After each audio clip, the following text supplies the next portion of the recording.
Which is nice though, because if you rewind a year, you couldn't jerk. You hurt your hurt your knee. Yeah, I mean, I switched leg beginning of this year. Yeah, I completely forgot that happened. It's so fucked that you're still jerking that much in the wrong leg. Well, I PB'd my jerk by like 10 kilos. And your shoulder hurt as well. Yeah, my shoulder was absolutely fine though. Yeah. It wasn't affected during the competition, which I was really happy for. So yeah, did 92. Fine, easy peasy. Went back to my chair, put my jumper over myself, sat like I was... This is how she sat. Well, it's like catatonic. It's probably good to describe how I was sitting. And then we put 96 on the board again. We just went in 4 kilo jumps. Like me and John kind of had a chat about it and we instantly agreed 96. Just it worked well with us. I haven't met John, but I get the feeling that he's just quite direct.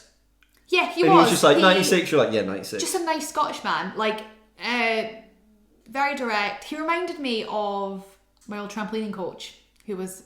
That's a useful reference for everyone who's old trampolining coach. No, but you know when just someone feels familiar, like we'd met briefly the night before, hadn't really spoken to each other, and then suddenly he's like.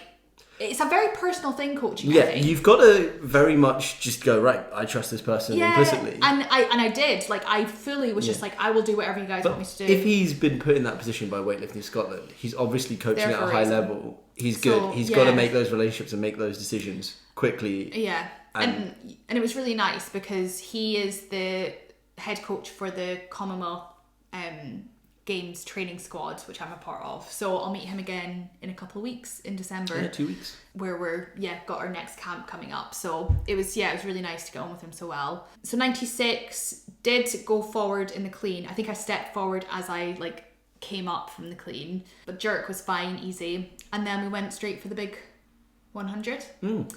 And didn't have any doubts, concerns or anything. Again, I did step forward even more in this one. Big step forward. I was quite surprised I managed to hold on to it, actually. It didn't feel heavy, which was nice, but I was just rushing it. When it's not quite in the right place, it's a bit, ooh. And I think I remember, as I was just coming up out of it, I was like, oh God, have I kind of fucked this up a bit? Because I know the jerk is, obviously it's going to be heavier and it's my kind of max clean and jerk that I've done together. So I was kind of thinking, oh God, it's will I get this a little bit? I was in my head a little bit. I was just like, no, my jerk's a fucking weapon. And then I did it. Well, yeah, what have you done? You've done 101 on the platform before? No. Oh, no, Lizzie wanted you to do 101. Oh, I've cleaned 102. Yeah. And I just missed out on the jerk. Yeah. So, but 180 equal comp PB? Yeah, equal comp PB. I was just I've only had 6 for 6, got 6 for 6 once before in my first competition. And I hadn't since then. And then to deliver it on, the biggest stage you've competed on so far is really... And to some extent, quite academically. Yeah. Without having to push too hard. Yeah. Obviously, lifting maximally, but not never really touch and go. The snatch was never 100%, and I reckon I could have gotten more than that had I pushed or had fourth go. And the clean jerk, I think if it was technically better, I would have been able to push it more, but that was probably my limit with how I was lifting it. So all in all, really good day. I'm so glad I did it. I can't believe it's done. And hopefully I'll get to lifting it again next year. Absolutely. And how did the other ladies in your group from Scotland do? All 6 out of 6. Oh. All white lights. It was so good. Yeah, not a single red light. Red light, no. They were lights, not even paddles or sticks, Yeah, we're big time now, boys. Big time, yeah. No, it's good. And big reveal, Scotland won. Woo! Well done, Scotland. So yeah, good day. Got a t-shirt, which I'm very happy about. And a Scotland t-shirt. And a Scotland t-shirt, which makes me feel nice and strong. So. And some tape that has made its way into my bag. Yeah, how did that happen? I needed it. So yeah, good day. First international competition in the books. A good experience. Yep. Excited for the next one. Yeah, hopefully more to come.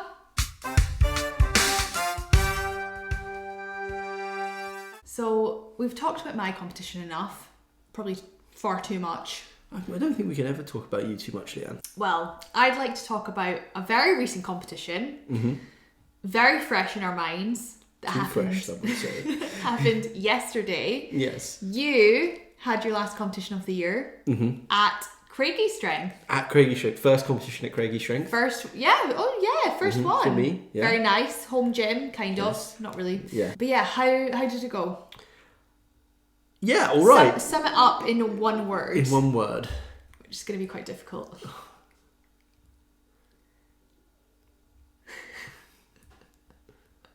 Okay. Sum up in many words. How did you find it? The words that went through my head were good overall. Okay. But also mixed and maybe a little bit frustrating. I think that's very fair. Yeah. I think the thing when I compete is I very rarely walk away and go, that was perfect. Like, couldn't have been any better. What do you mean very, very rarely? You never do that. No, I think I did at the British last year when you went with me. Yeah. When I got PB on my... Even then I wanted my last deadlift. But it's never good enough for James. That's who I am as a person. And I think we'll get into it. There are a couple of things that were both inside and outside of my control that, you know, on another day could have gone my way and I would have been much happier with. But all things considered, I was happy with what I delivered on the platform and the strength and also my approach to the day as well. Yes. Because it was... I think you've matured a lot in your approach to competition. I actually enjoyed myself like the whole time. Yeah, which is really nice. Which you know, rarely happens as well. Like I had a good day all day. Was just happy. Overall good. Yeah. But there were things that could have gone better. Sure. Okay. So let's talk through the overall approach to the day. How did you get on in the lead up? Let's say the kind of last 16 hours before you competed. Yeah, I'm even going to go even further. Is my time I've been able to commit to the gym and mental capacity for the last 4 months or so has been minimal. Yeah. And being in the gym at 11 o'clock at night is normal now, which should not be normal at all. No. But, especially when you're getting up at 6:30 every day. Yeah. But looking at where I was lifting before, as in the actual numbers I've been putting up, has been really, really good. Yeah. Like pause squats above 190, bench doubles around 140, doubles on deadlift at like 215. Like really good numbers for me for multiple reps or for complexes. Yeah. I have somehow managed to put on a lot of strength, and whether that's technique, that's just hard work in the gym, all these other things, I was feeling very strong coming into competition. Yeah. The thing I haven't been able to do is cardio. Really control when I'm eating or what I'm eating. No. And do any kind of cut at all. Yeah, no. So and we know James loves to cut. I don't enjoy cutting. It's one of your favourite things to do. I like, one of the things I always say is there's very few things you can control before you compete. You can control what weight you come in at. Yeah. You can control, your mental attitude. You can control your training up to that point. And I just had not controlled my weight. It just been very far down my list. So, James, I have a question. What weight were you the morning before the competition? I don't know what weight I was the morning beforehand. I can tell you at about 7:30 the night beforehand, I was 86.7 kilos. 86.7. And what did you need to weigh in at 10 a.m. the next morning? 83. 83 kilos. Okay, so... You're so disappointed in me. There's a good 3.7 kilos there. Yeah. That you need to get rid of within 12 hours. 14 and a half. 14 and a half hours. How do you do that? What happens? You just sit in a bath for 4.5 hours. A nice tepid bath? No, like an uncomfortably hot one. Yeah. I just want to put a warning out there. No one at home do this. Don't do this. I was worried the entire time. I was not worried about my health. I was worried that I wasn't going to make the number I needed to make. Okay, this is where our priorities are slightly different here. I read the literature. You can lose up to 5% of your body weight in water. Yeah. Which for me is like 4.2 kilos. So I had another half a kilo in there before. Should have kept going then. I would have been improving my dots. Yeah, so that was deeply uncomfortable. And I think one of the learning points here is that is the limit. Like, I can't physically or mentally lose more weight than that. No. And next time I compete, I need to. And whether it's, like resistance train less, cardio more, I need to kind of bring my weight down. Yeah, you need to. But I know what I remember. It's a bit of a tangent. I remember a year ago now, over a year, 18 months ago, I had a conversation with Psychology Ian. Shout out Ian Gare.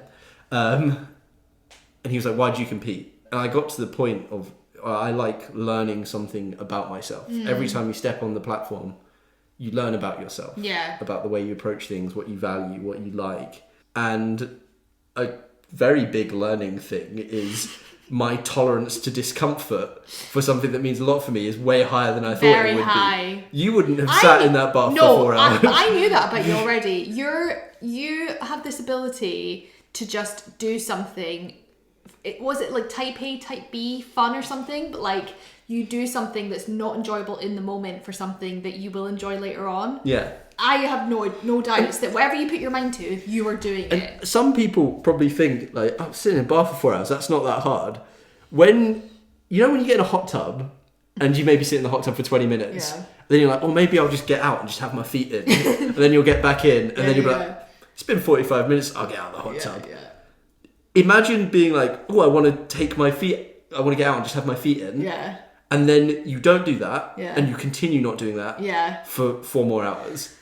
It's deep, and you're I think you filled up like 5 baths, used a whole bag of Epsom salts, plus an extra 2 little things of salts that we got from a friend. Yeah, and you think, oh, I've got so much time to kill. Your brain stops working. Yeah, I watched 2 episodes of The Crown. I don't know what happened in them. I went to the gym and I was like, James, text me every 15 minutes. I know you haven't died.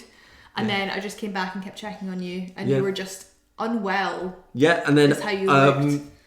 I slept for 8 hours, absolute dog shit sleep because I was just dehydrated, and but weighed in at 82.9, so absolutely crushed it. You did have another bath in the morning. I did have another bath in the morning, and then Craig said weigh-in was 10 to 11, so I was like, fine, I'll get there at 10:45. So I've got 45 more minutes in the bath. And then Craig was like, no, you need to be here before 10:15. Yeah. Because they do the weigh-in in lots, and I'm doing it alphabetically, so you're at the top. And it was a little bit like, fuck you, Craig. Yeah. But sat in the car, hoodie, coat, temperature all the way up. I was sweating. I was not enjoying myself. But 82.9, absolutely crushed it. You did it. So you did what you said to do. And then I drank 3 litres of water. then you got very hydrated. Full of electrolytes. Yeah. But I think also doing that type of cut probably wasn't like optimally hydrated or nourished until maybe around the bench presses. Yeah. Potentially. But that was, a new thing. Mm-hmm. Yeah. I also wasn't being coached by Craig because it was at Craigie Strength. He's got to be on the mic. Yeah, he was running the competition. He loves being on the mic. He loves being centre of attention. So he's not got time to coach me. But fortunately, head of powerlifting at Craigie Strength, Lianne was coaching me. Yeah. So that was new. Man. Yeah. And also I had to share my coach for the first time ever. It's always been one-on-one, me and the coach before. Which is crazy, yeah. Which is, crazy. But that was all new for me. Yeah. And, shout out Jan, absolute legend. He did a great job. Couldn't have asked for any more from him. He put up with all my weirdness. Yeah, that's it. He handled you, I think you guys were quite similar. And he handled you so well. Like, I didn't have to do anything, really, in this competition. You were spotting and loading. First time doing that. I was working. I was put to work. How was that? Christ. First time spotting? And loading. It was tough. Like, I was sweating. It was a workout in itself. I think by the end of the night, I was husking more than you were.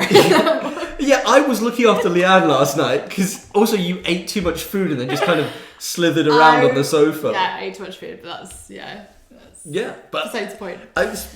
Loading's hard because you're just doing like little bits all the time and you never like, really rest. It's it's like the mental side of it as well, because like you don't want to fuck anyone else's lift up. You have to make sure you're like looking at the next the weight, the rack heights, everything. Like it's a lot of pressure. So but no, I really enjoyed it, so would love to do it again. But yeah, this isn't about me.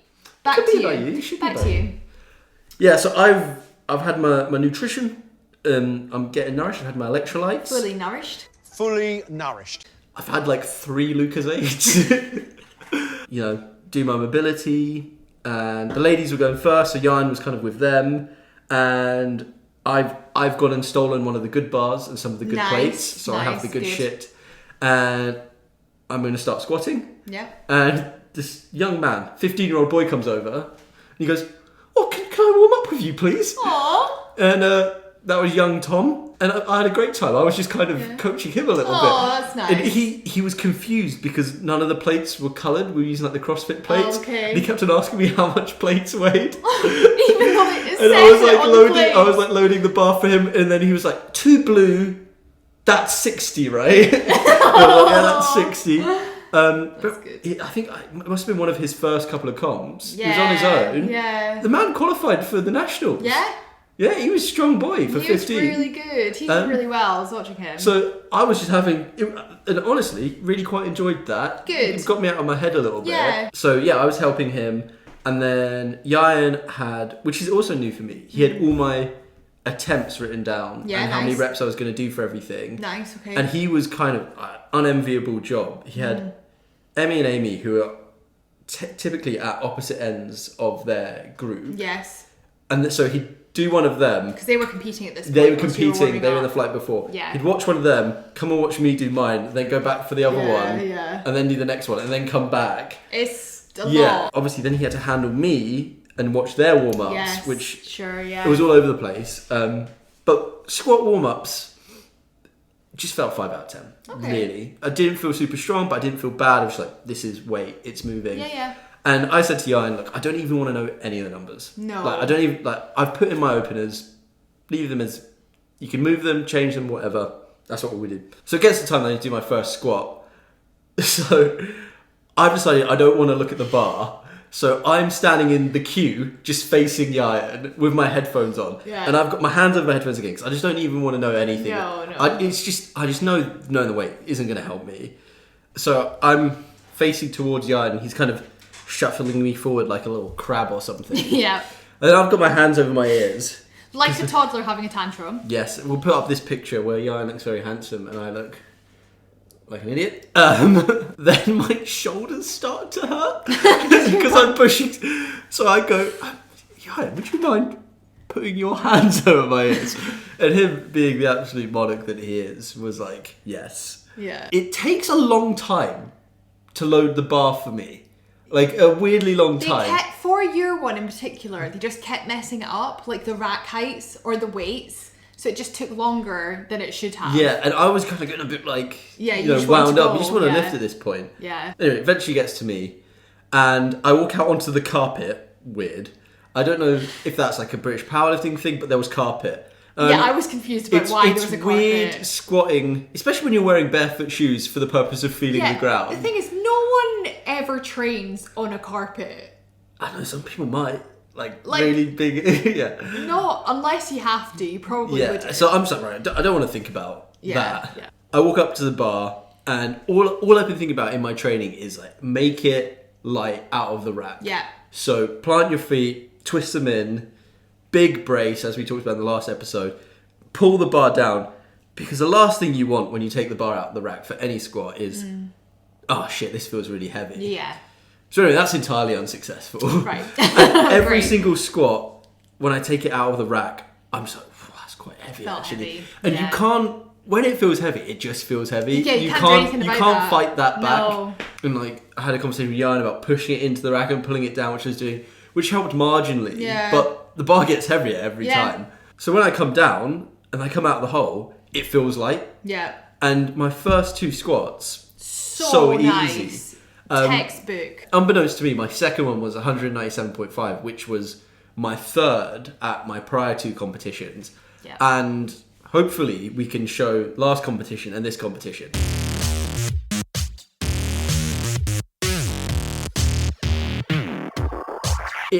I could have done another rep. Oh really. yeah, it was It felt so nice. easy. Yeah. And I walked off the platform too slowly, and I heard Craig say how much it was, and I was like, oh shit! So I knew my second one was going to be 2 something, and I said to Lianne, I want 2 something. Yeah. That'd be ideal on the squat. So I go away, and as much as I took the piss out of you, I was doing a Lianne. I was sitting on the floor with my big puffer jacket on, trying to stay warm. They all make fun of us until they know it works. Just hanging out. And it was good. I was just, feeling pretty happy, and I was like, I'm going to do something. That felt really good. Yeah. Let's just go and same thing again. Try and make it light out of the rack. So do the whole thing, get up on the carpet again, take it out, and I'm thinking, right, listen to the commands. And the one thing I think when I'm squatting is make sure you get to depth. Yeah. Because if you go shallow on depth, you bust your hump trying to get it up and you get cooled on depth. It's going to be the worst thing in the world. So take it out, feel like, oh shit, that feels heavy. Go down, I hit my depth, I know I'm at depth. I start coming up, and it just feels like someone's just gone. Get back down. Get back down. And, you've looked at the video, my hips start to come up. Yeah. So I go forward. Yeah. People said it looked like I came forward a little bit. I'm of the opinion it's... I know what it's like when your hips come up. You started to rise nicely. Yeah. And then it was just too heavy. Yeah, it's a classic case of just not being strong enough. And I kind of went over to Lianne and I was like, how much is that? It was like 210. And I was like, what the fuck? And I would have done a wee if I'd got 210. Yeah. Because that's a number that to me feels... Well, that would be unattainable. That would be a 10 kilo PB. 10 kilo PB, and it's one of these classic cases where no matter what had gone on the bar there, I would have been upset about. I would have been not upset. I would have been frustrated. Yeah. If it was 205 and I got it, I would have been like, oh, should we done 207? Yeah. If it was 207 and I had not got it, I would have been, why do we do 205? See, this is it's never good enough for me. And I spoke to Lianne and Craig afterwards, and when you look, and also how the 197 felt, it was the right decision to push it. Yeah, because it moves so nicely. This is the first competition ever I've gone into and been confident about my squat. That was the lift I was most confident about, which is such a change for me. It is. So I'm glad we pushed it, but I'm also going to squat 205 next week because I need to do it.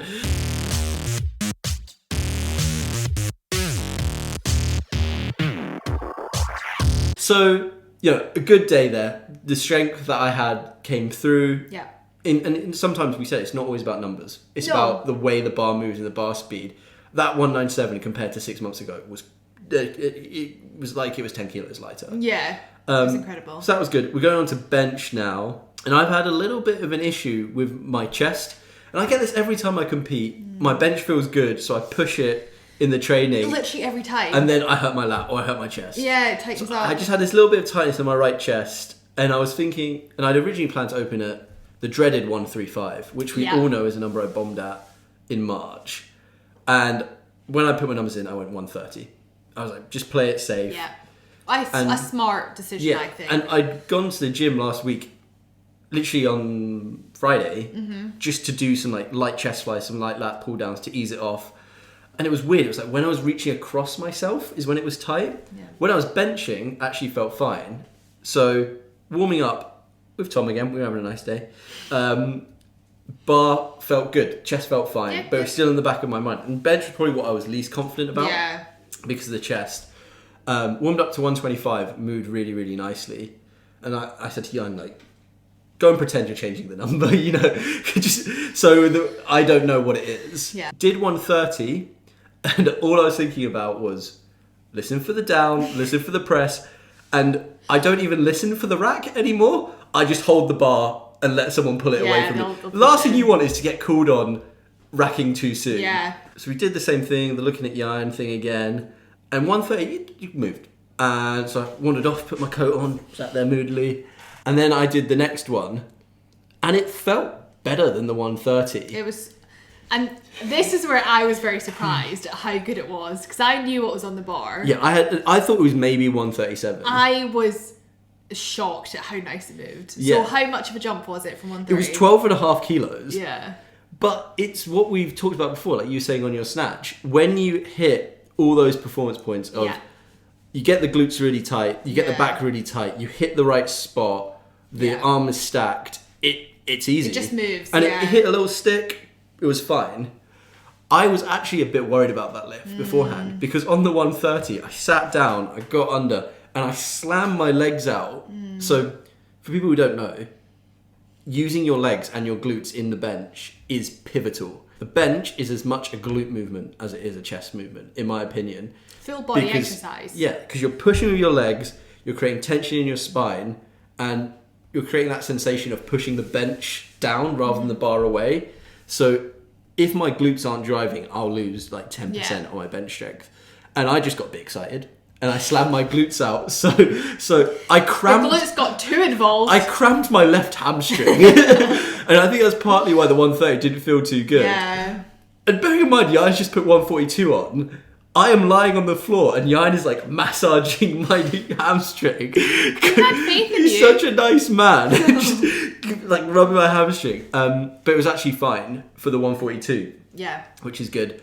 I have no idea. I was like, that was good. He's going to put it up. And I think he sensibly went for 145 because there was a little bit of a stick on it and a little bit of like the leg shaking. And so I went in, did the 145. It felt heavier than a 2.5 kilo jump, but that's maybe because I was a little bit fatigued. Yeah. I'd not set up as well. But also in your head, even though you don't know the numbers, James, you're still calculating away and you're thinking, oh, if that was 130, then that was 137.5. And this is going to be 145 maybe. And you're like thinking about it actually in your head without knowing numbers. The thing is, I think thinking that way and just saying, actually, you don't know, and trying to put it to one side is better than thinking, oh, it's 145 now. Yeah. So anyway, bar comes out, lovely handout from the nice man. Come down, listening for the commands again. Pressing up. It sticks, and I'm like, I locked it out and I was like, yeah! And then we'll put the video of what happened next. Get up! Get up!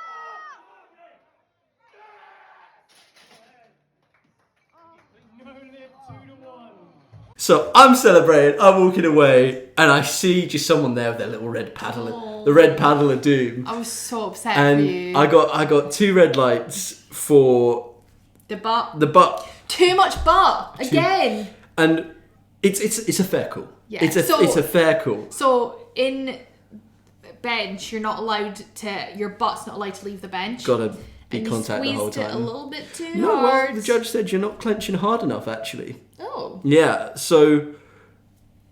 And I think this is like it's really high level, like reffing. One of the refs was like international stand. Yeah, you can see them in the videos, fully like bending under to look. They were getting. They were laser there. focused, and he said you just gotta clench tighter. Yeah. Because what happened is when it's stuck, sometimes you try and get strength from somewhere. And my legs have come in, like when they windmill on a squat. Yeah. It's the exact same thing. It comes in, right. And when I've pushed out, I've lifted it up like a couple of millimeters. Yeah. That was enough. And that's the thing, in a competition, you've got to be disciplined. You've got to have control. Just didn't quite have the control there, and I've watched it back. It's right cool, and but you did it. Like for yourself. Yeah, I'm like going to use that as my training max now. Yeah. Yeah, because I locked it out, but yeah, didn't get it on the day, and I collapsed on the floor. I thought he fainted. It's just a. Just have I'm a little drama moment. And I went to the yarn. I was like, "How much was that?" He's like, 145. I was like, "Oh fuck." He's like, "Well, but how would you feel if you'd already got a PB?" I was like, "What?" He's like, "Yeah, the one you did before was 142," and I was like, so happy. I was right next. I gave him a big hug. You were like, "Yay!" You're jumping. Because cute. I've done 142 in the gym before for touch and go, which Yeah. is touch and go is so much easier than a pause. Yeah. Like if you're saying your max is something on touch and go, it's not. So yeah, like a 2.5 kilo PB for me. Really nice. So really happy with that. Actually, upset about 145, but fair's fair. So we get to deadlifts now, and I just want to get one deadlift, and then I can enjoy myself. Yeah. I'm tired. I'm like dehydrated and it's been a long day. Yeah, Jan gives me these little like drops, like electrolyte drops that just taste like concentrated seawater. Right, great. Craig later told me that you're supposed to have them with water, but Jan didn't have time for that. Nope. So I'm warming up with Tom again. I'm like trying to get back into it, trying to get hyped up for it, and we get there eventually. Yeah. And my first deadlift, I'd say, was the best deadlift I've maybe done on the platform. Yeah, it was nice. clean. Yeah. I walked off and I went, ooh, lovely, lovely. And Craig was like, ooh, lovely, lovely. And that was 2:15, and I was very comfortable. It was 2:15. Go back, and I'm just like, there's this funny thing that happens when you get your last deadlift, which is, I've got a total now. Mm-hmm. Yes. So like the pressure's off. Yes.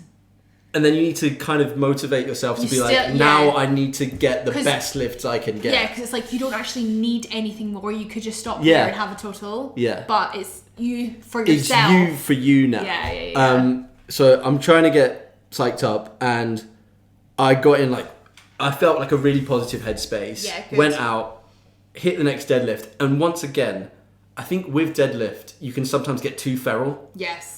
And you don't hit those performance points in terms of the spine is neutral, pushing with the legs, staying over the bar. Yeah. And you just kind of yoink it up. And that's the worst thing you can do. And I hit this nice spot where I think I hit those performance points and I locked it out well. Yeah, technically, best I've ever pulled, best 225. Ever, yeah, with 225, which is like 5 kilos off my PB. Yeah. Moved so easily again. Some would say too easily, Lianne, because I just chucked it back on the floor, which is thought you were danger mouse. I thought you were gonna get in trouble. So for that. you can get 3 red lights for not controlling the bar back to the floor. Yeah. I was just so happy that I'd pulled this deadlift that I just shoved it back into the floor. Get up! Whereas what you need to do is you need to control it down, place it on the floor. Yeah. So you came and told me. I was like, James, fucking because especially because we know how strict the refs had been. Well, also I thought they were gonna not give it to you. I think one maybe changed their mind at the last minute and turned it to white. Yeah. But also you've been told off for that before. I'm not sure if you got red lighted for it. I've got it once at my first competition. Yeah. So I was really surprised you did that. So I was like, I went over and I was like, James, don't do that again. I was just the deadlift man at that point. I know. I was Mr. Deadlift. I was sick. But if you're gonna fuck it up over something like that, that's not worth it. So yeah. I didn't know what that was, and I thought it could have been around 230, and I knew the next one was gonna be something above 230. Yeah. 230 is a number that's fucked with me for a while. I've tried it at competitions 3 times. I've tried 232. And I've never quite got it. I get it kind of just above my knee and then it stops moving. Yeah. I've done it in the gym once. Mm-hmm. I'm not even sure I want to put the video up. No, we don't. It doesn't look good. Imagine a bag of prawn cocktail crisps. That's kind of where we're talking about with the spine. It's not good. Yeah. So I was like, this is it. This is the time I'm getting something above 230. I'm feeling good. And I hadn't gone above 215 in the gym. So I was like, this is the time I'm going to hit nice deadlift. Yeah. Let's get myself pumped up for it again. Jan gives me, I said on back slaps, none on the first, 50% on the second, 100% on the third. Yeah. Get the 100% back slaps. I'm ready for it. Go out. I do my little shout. Yeah. What did I shout? It might have been come on as well. I don't know. It might have been wha. Ah! I shouted something. Come on, plant my feet, take the bar, yoink. Yeah. And I'm like, well, that's quite heavy. But it is moving. Yeah. The problem with sumo is sometimes it moves and then it stops. And it moved. And it moved. Just kept and going. it moved. And I lock it out. And it gets to my knees. And I think, right, get your shoulders back. Don't get a soft lock. Shoulders back. Hips through.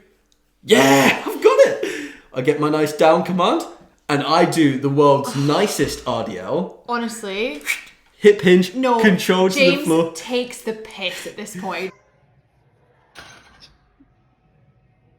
I genuinely was like, he's doing that to take the piss. I'm doing it because I want my 230 plus deadlift on the scoreboard. But it was like so slow and so delicately you put that barbell down. Yeah. I was like, come because on. I could lift that weight and I could control the bar. So I put it on the floor and I'm like, show me my white lights, daddy.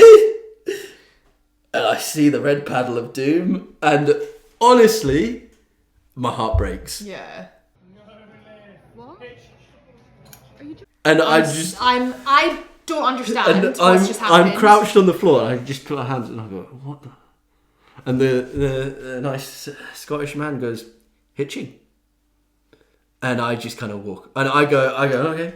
I say... It was a very controversial call. I say, well, thanks a lot, guys. And I say thank you to some of my fans. Very gracious. And I walk off and I'm like, what?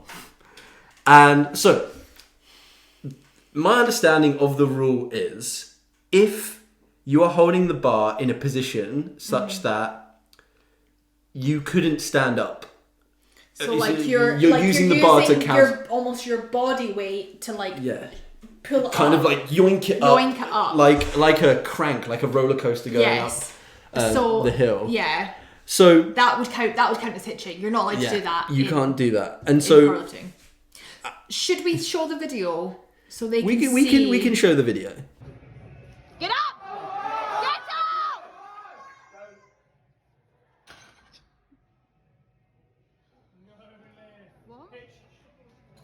So you can judge yourself. No. I think I'll draw the line on this conversation because I won't draw the line in protesting. Thank you, and I appreciate your support. I see people on social media all the time who go, "Oh, really tough call for the judges, wrong call." Yeah. Like rules is rules at the end of the day. Yeah. And there's 3 people there. 2 of them have said I've broken the rules, so that's fair. And as I said earlier, I think they were punishing you for your sassy look, like putting down at the bar. No, because they were consistent. Yeah. I heard and I saw a lot of people get red lit where I would have white lit it because I'm not as knowledgeable. I've not seen it. Yeah. They've said it's no lift. I've talked about it with Craig. He's like, I see why they didn't give it to you. And if you listen back to what I said, I got it above my knees and I went shoulders back and then I went hips through. So my back was back and arguably the bar was resting on my thighs. Yeah. For however long, I should have gone hip through, shoulders back. And I would have got the lift. Yeah. And, that's a learning point. And part of, you said it earlier, lifting on the platform is controlling discipline. In that moment, I, took my eye off the ball. Yeah, I don't know. I think that was a call that perhaps if you'd lifted 2, lifts later in that lineup or I think it was on the line. On a different day with maybe the thing is, like I said, these were the top level judges. Yeah, so and they were consistent. Yeah. They were consistent in the men. They were consistent all day. Yeah. And lots of people didn't get lifts. Yeah. That is fine. If you do it for the whole thing, that is fine. Yeah. My feelings were but that doesn't matter to them. They've got to judge the way they see it. And I didn't get that lift. I think if I do it on a platform again, I could do that lift again. Yeah, I agree. But on the scorecard, I thought it was a really nice lift. You could just hear me in the video being like, what? Is that a joke? And the thing is, I had to explain to a couple of people why I didn't get it. And they were like, oh, okay, I see. And, we talk about, judging until the cows come home. It's part of every sport. And the thing is, as much as they try to make it not, it is a subjective thing. It is people's, viewpoints and opinions and biases all come into play within that. So the thing is, even at the Celtics, there was what some people would have called a marginal. Someone went for an Irish record, and they got called out for a press out, which I was surprised about because in my experience, normally when you see people going for a record, it's a bit more lenient. But again, they that's were top tier. Top tier. Yeah. They were strict on press outs all day. Yeah, fair enough.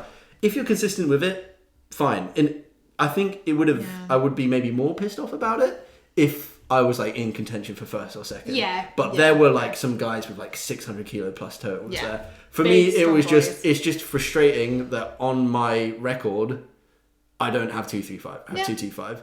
But you'll get it. Like next year, you'll get it. Yeah, I know I can get it. And next time I go and pull my final deadlift, when it gets above my knees, I'm going to put my hips through. Yeah.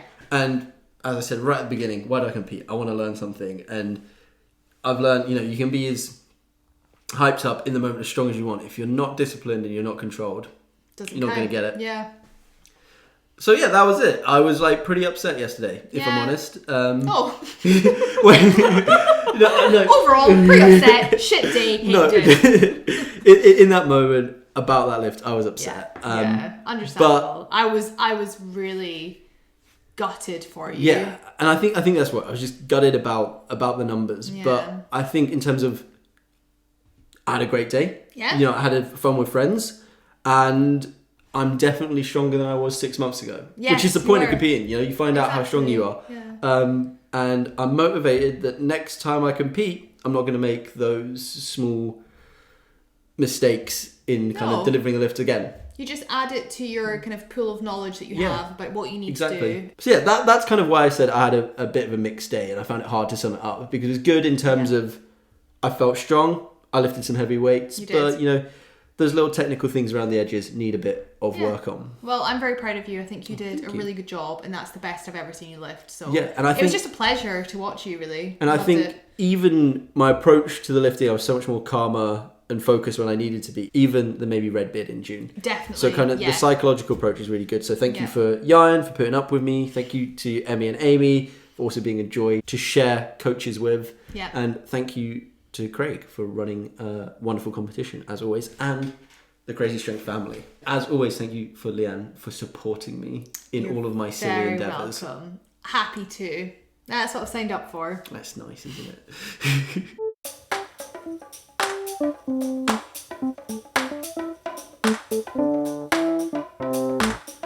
And that brings us to the end of another episode of Dates, Weights and Protein Shakes. A little bit of a longer one today, but we've been up to stuff and we like to share it with you, so we hope you did enjoy. 12 Bars of Christmas hopefully will be the next episode in 2 weeks' time. So look forward to that. It's going to be a riot. Yes. It'll be something. I'm so happy. Yet to be seen whether we're going to have special guests or not on it, but we will definitely be hurting ourselves. Yep. In the meantime, if you do like the podcast, please remember to subscribe and turn notifications on. We're available on Spotify, SoundCloud, Deezer, TuneIn, and all those good places you can get your poddies. You can also watch this episode on YouTube, where you can find us at Dates, Weights and Protein Shakes. We're also on Instagram at Dates, Weights and Protein Shakes as well, so pretty easy to find. And until next time, may all your squats be deep and your spines be neutral.